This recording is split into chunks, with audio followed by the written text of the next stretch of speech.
subscribe, like, share videos and enjoy physics classes by Shailendra. Hello students, welcome to physics classes by Shailendra sir. बच्चों, आज हम discuss करेंगे अपने एक बहुत ही इम्पोर्टेंट टॉपिक पे, और ये हमारे फिजिक्स की ऑप्टिक्स जो यूनिट है हम उसको लेने वाले हैं। बच्चों, ऑप्टिक्स यूनिट हमारे सिलेबस की बहुत ही इंटरेस्टिंग यूनिट है, क्योंकि इसके बारे में आप 10th क्लास में भी 10th बोर्ड क्लास में भी पढ़ चुके हैं। शुरुआत हम बेसिक बातों से ही करने वाले हैं, और इन बेसिक बातों में हम सबसे पहले स्टार्ट करेंगे बच्चों, एक लाइट की फिनोमिनन है रिफ्लेक्शन ऑफ लाइट। तो आज हम स्टार्ट करते हैं रिफ्लेक्शन ऑफ लाइट से।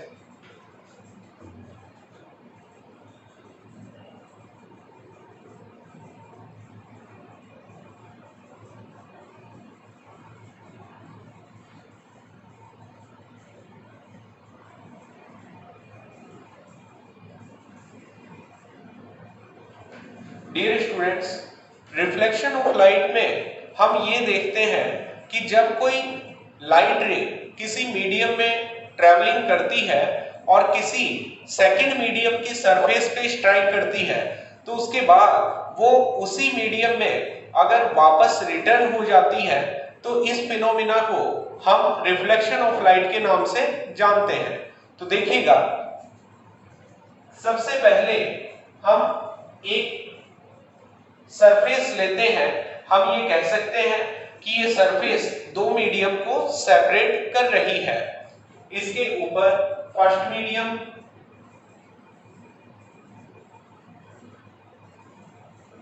और इसके नीचे सेकंड मीडियम है।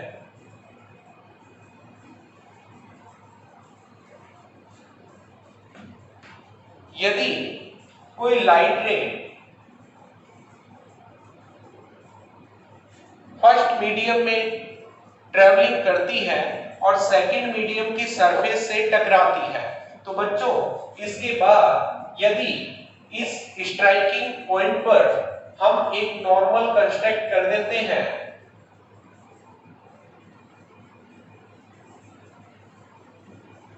ये नॉर्मल हमने उस पॉइंट पर बनाया है जिस पॉइंट पर लाइट रे इंसिडेंट हुई है। तो बच्चों, ये हमारी इंसिडेंट रे है।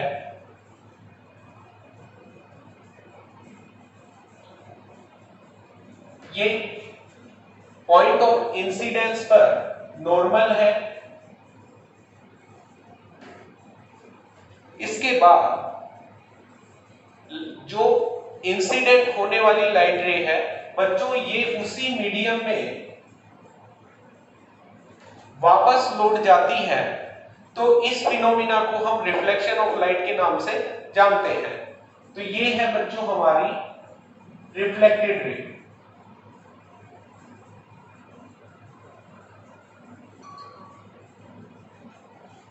यहां इंसिडेंस रे ने नॉर्मल के साथ जो एंगल कंस्ट्रक्ट किया है बच्चों, उसको एंगल ऑफ इंसिडेंस एंगल आई से डिनोट करते हैं।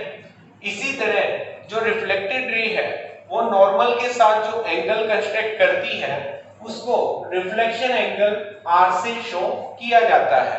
यहाँ आई एंगल एंगल ऑफ इंसिडेंस है, R angle angle of reflection है। अब बात करते हैं कि हम यहाँ इसे डिफाइन किस तरह से कर सकते हैं। हमसे कहा जाए कि रिफ्लेक्शन ऑफ लाइट की डेफिनेशन क्या होनी चाहिए, तो हम क्या कह सकते हैं?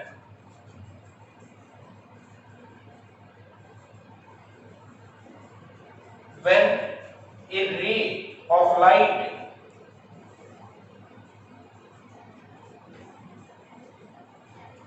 traveling in one medium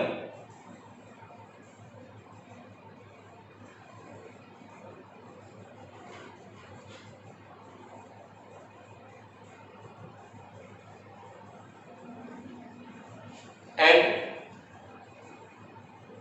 strikes on the surface of second medium,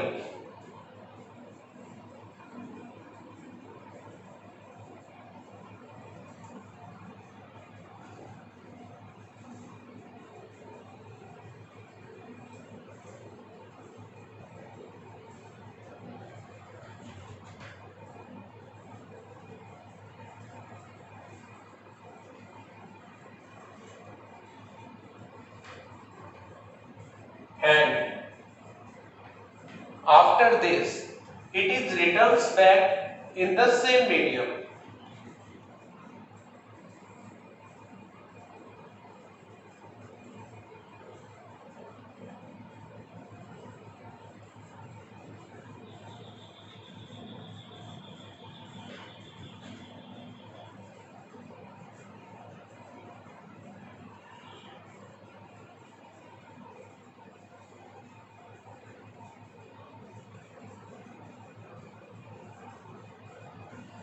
This phenomenon is called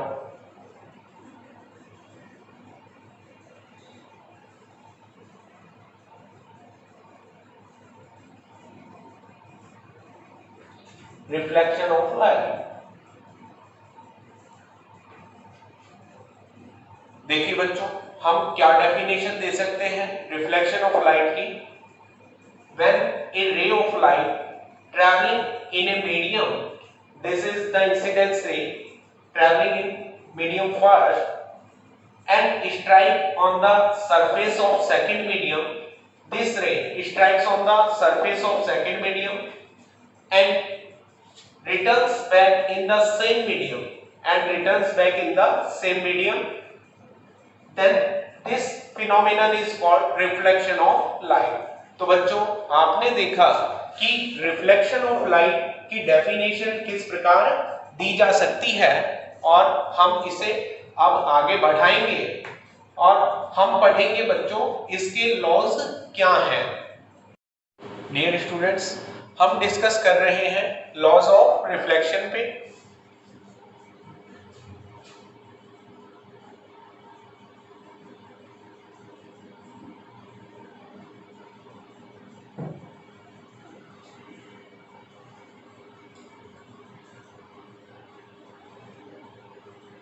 बच्चों, फर्स्ट लॉ में हम ये कह सकते हैं कि जो इंसिडेंस एंगल है ये रिफ्लेक्शन एंगल के इक्वल होता है।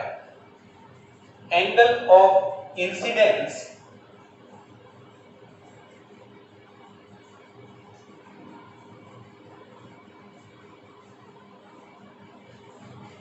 is equal to the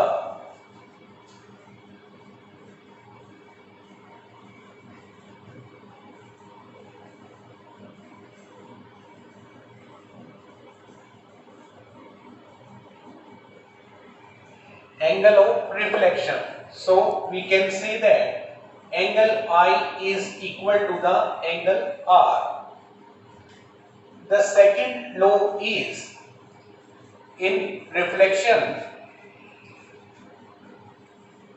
incidence rate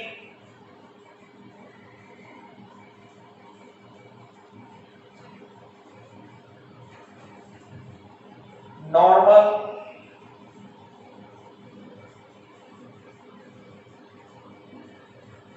at the point of incidence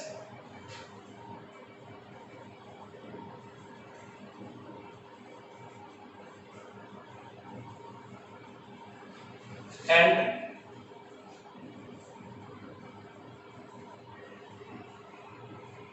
reflected ray all are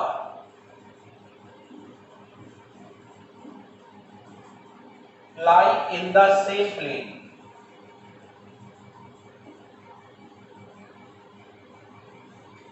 second property में आप ये कह सकते हैं कि रिफ्लेक्शन में incident ray, normal and reflected ray तीनों एक ही प्लेन में होते हैं। The third property is wavelength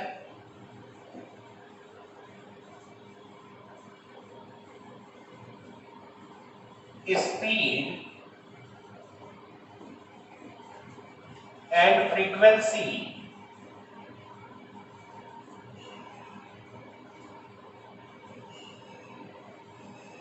यहां तीन फैक्टर हमने लिए हैं, वेवलेंथ, स्पीड एंड फ्रीक्वेंसी। बच्चों, ये तीनों ही दोनों रेज के लिए, incident ray and reflected ray, दोनों रेज के लिए ये तीनों ही वैल्यूज सेम होती हैं।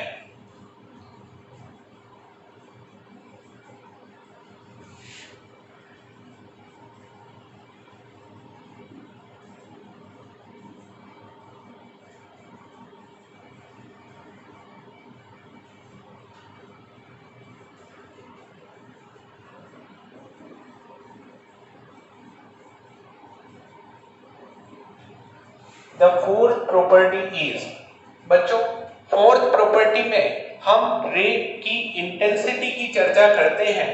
हम ये कह सकते हैं कि जब कोई इंसिडेंट रे किसी सेकंड मीडियम की सरफेस पे टकराती है, स्ट्राइक करती है, तो बच्चों उसकी इंटेंसिटी का कुछ पार्ट सेकंड मीडियम की सरफेस द्वारा एब्जॉर्ब कर लिया जाता है। तो जब इंटेंसिटी का कुछ पार्ट एब्जॉर्ब कर लिया जाएगा तो रिफ्लेक्टेड रे की इंटेंसिटी कुछ कम हो जाती है। So we can say that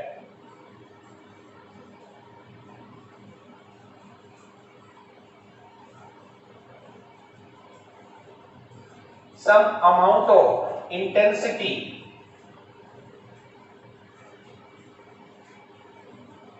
of incident ray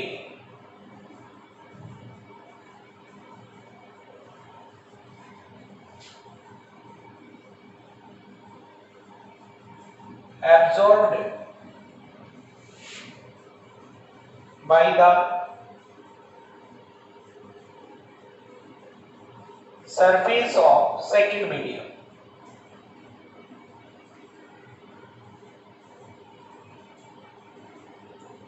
So intensity of incident ray is greater than intensity of reflected ray.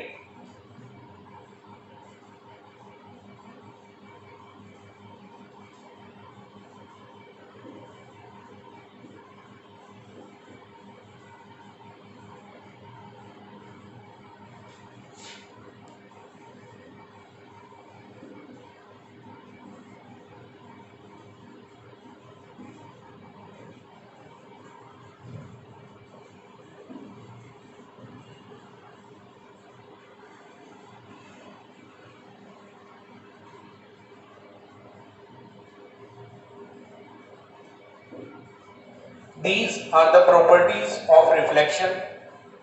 इसके साथ ही एक स्पेशल केस आपको याद रखना चाहिए।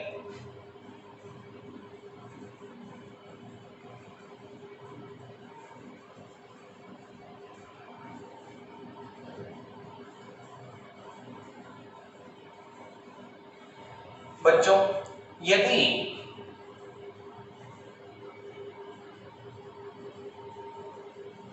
रिफ्लेक्शन में कोई इंसिडेंट रे नॉर्मल से होकर आए तो रिफ्लेक्शन के बाद रिफ्लेक्टेड रे का पाथ क्या होना चाहिए?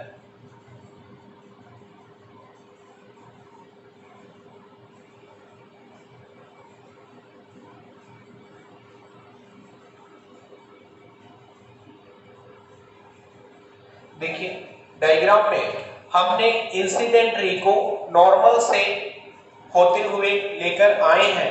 तो बच्चों अगर नॉर्मल से इंसिडेंट रे आती है तो इस कंडीशन में एंगल ऑफ इंसिडेंस की वैल्यू 0 डिग्री होगी।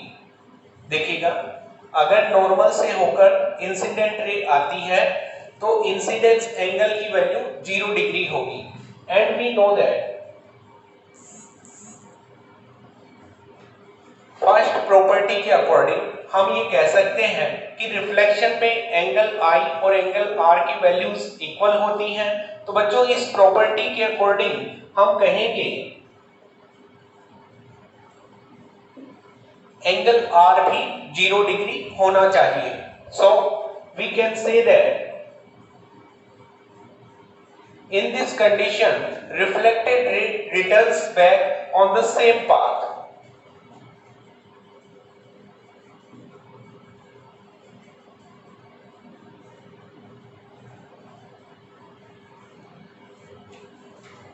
तो हम ये कह सकते हैं when a ray comes from the normal then after reflection it goes from the same path। ये थे बच्चों प्रॉपर्टीज ऑफ रिफ्लेक्शन।